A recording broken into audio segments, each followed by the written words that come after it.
For your Supreme Court Justice assignment, you are going to be making a PowerPoint presentation about your Supreme Court Justice. So I'm going to show you how to get started with that.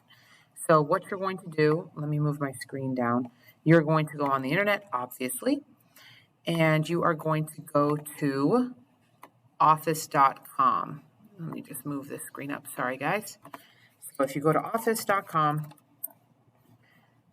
on the side here, you're going to see PowerPoint presentation. When you click that, you're going to get the option of a new blank presentation, and you're going to click blank presentation.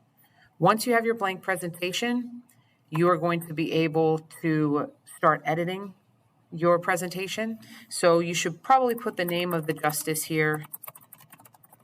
Okay, then put your name here. All right, and you're going to keep adding slides. All of the information you are researching, it probably should have its own slide. So you're just going to click new slide up here, and you're going to keep going through. You can add pictures to your presentation. You can do beautiful backgrounds. You can do whatever you want. The most important thing is that it looks good and that you've put all of the information that you need. Your slideshow should have more than just a couple slides.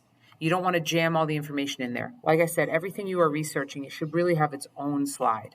Okay, once you are done, you want to go up here and you want to make sure that it says your name, this is my name, and it should say documents or desktop, that's the location.